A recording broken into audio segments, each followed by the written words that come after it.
তোমরা ঢাকা সেন্ট্রাল বিশ্ববিদ্যালয় সি ইউনিটের শিক্ষার্থীরা, ওকে, আমি ছাড়া আর কোনো কিছুই না। তো তোমাকে আর 57-এ তোমাদের কি হয়ে যাবে, একটা সাবজেক্ট তুমি কোনোই সম্ভব না। তো সেক্ষেত্রে তোমরা একটা প্রিভিয়াস ইয়ারগুলোর প্রশ্ন অ্যানালাইসিস করে তুমি দেখবেন ম্যানেজমেন্ট, মার্কেটিং, ফিনান্স, তারপর হচ্ছে বাংলা, ইংরেজি, শেষ সময় তোমরা ঢাকা সেন্ট্রাল বিশ্ববিদ্যালয়ের জন্য কোন কোন বিষয়গুলো পড়বে এবং এইগুলা প্রিভিয়াস ইয়ারের ভিডিওগুলো দেখে টপিকগুলো খাতায় লিখে এবং শেষ সময় ওই টপিকগুলো কি করতে হবে একটু ঝালাই করে। আশা করি সবাই ভালো আছো।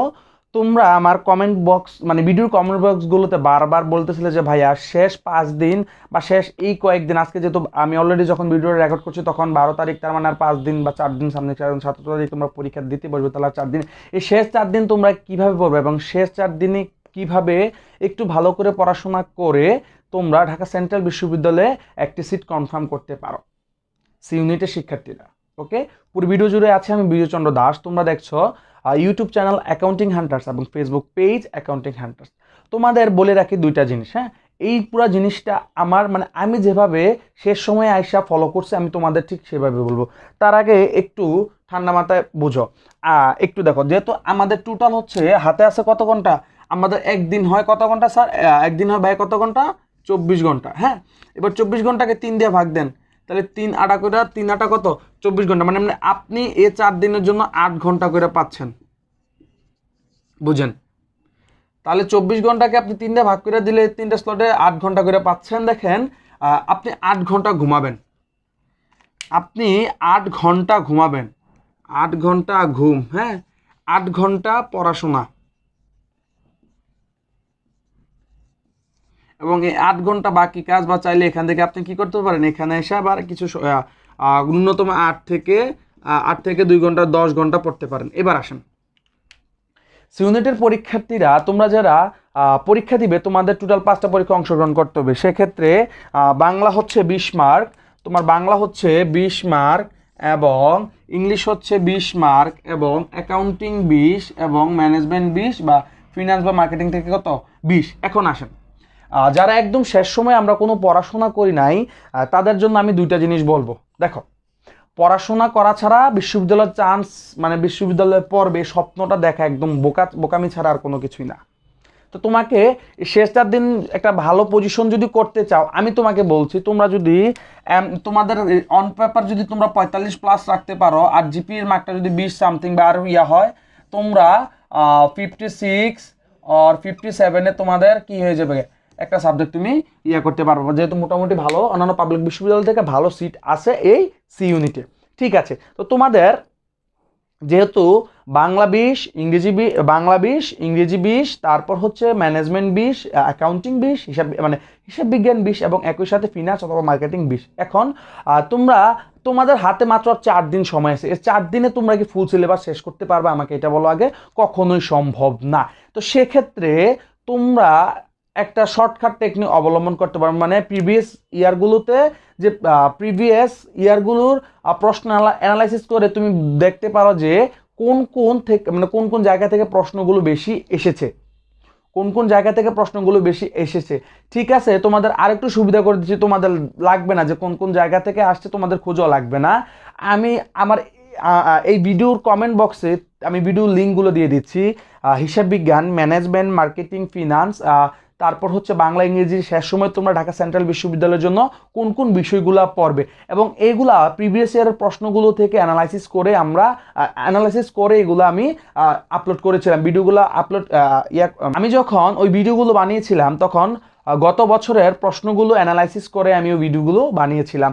তো এখন তোমার প্রথম কাজ হবে ওই ভিডিওগুলো দেখে টপিকগুলো খাতায় লিখে এবং শেষ সময় ওই টপিকগুলো কি করতে হবে, একটু ঝালাই করে নিতে হবে। আবারও বলছি, সি ইউনিট থেকে তোমরা যদি ন্যূনতম 48 আর 49 খাতায় তুলতে পারো আর উইদাউট জিপিএ, আর জিপিএর মার্কটা যদি যোগ হয় তাহলে তোমার একটা অ্যাভারেজ নাম্বার কত, 57 থেকে 58, এবং 57 থেকে 58 হলে তুমি ডিসিউতে যেহেতু তোমার 7টা ইনস্টিটিউশন আছে, তা এখান থেকে যে কোনো একটাতে তুমি কি করে যাবে, তোমার পছন্দের সাবজেক্টে কি করতে পারবা, পড়তে পারবা। তাহলে তোমাকে আগে ন্যূনতম, তোমার হাতে যখন এখন পর্যাপ্ত সময় নাই, তাহলে তোমাকে আগে ন্যূনতম মানে অ্যান্সার শিটে ন্যূনতম 45 থেকে 50-এর একটা কনফার্ম মার্ক করতে হবে। ওই 40 থেকে 45 থেকে 50 মার্কটা যদি তুমি কি করতে পারো, কনফার্ম করতে পারো, এবং উইদাউট জিপিএ মার্ক এটা যদি তুমি কনফার্ম করতে পারো, তাহলে তোমার ঢাকা সেন্ট্রাল বিশ্ববিদ্যালয়ে বাণিজ্য বিভাগে কোন না কোনো একটা সাবজেক্ট পেয়ে যাবা। তার আগে তোমাদের বলে রাখি, তোমরা এখন শেষ সময় এসে হযবর ল করার কোনো দরকার নাই। এই ভিডিওর ডেসক্রিপশন বক্সে আমি প্রত্যেকটা ভিডিওর অ্যাকাউন্টিং, ম্যানেজমেন্ট, ফিনান্স, মার্কেটিং, ইংরেজি এবং বাংলার শেষ সময় এসে যে টপিকগুলো তোমরা পড়বে, বাংলার যে 8টা টপিক থেকে তোমার সবসময় প্রশ্ন হয়, এই 8টা টপিক পর্যন্ত আমি ভিডিও আকারে পাবলিশ করেছিলাম। বিউনিটে যারা পরীক্ষা দিয়েছে তারা আমাকে বলেছে যে ভাই আপনার সাজেশন থেকে কমন পেয়েছি। কমন পাবে না কেন? একদম প্রিভিয়াস ইয়ারের কোশ্চেনগুলো অ্যানালাইসিস করে তোমাদের আমি বলতেছি তোমরা এটা পড়ো ওইটা পড়ো। আলটিমেটলি পড়া ছাড়া চান্স হবে না। তো এই 4 দিন একটু ভালো করে পড়াশোনা করো, এবং শেষ 4 দিন একটু ভালো করে পড়াশোনা করো, তাহলে তোমার একটা সিট নিশ্চিত হবে।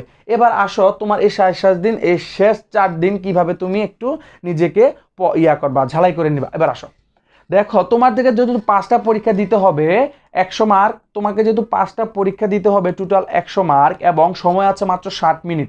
60 মিনিটে 100টা এমসিকিউ, খুব টাফ একটা বিষয়। এখন সেক্ষেত্রে তোমাকে কি করতে হবে, বাংলা ধরো, বাংলা হচ্ছে গদ্য পদ্য দুইটা, বাংলা হচ্ছে গদ্য পদ্য দুইটা। এখন কি করবা, এখন তোমার কাজ হবে গদ্য পড়া শেষে গদ্যের বিগত বছরের প্রশ্নগুলো পড়ে ফেলবা। পদ্য পড়ে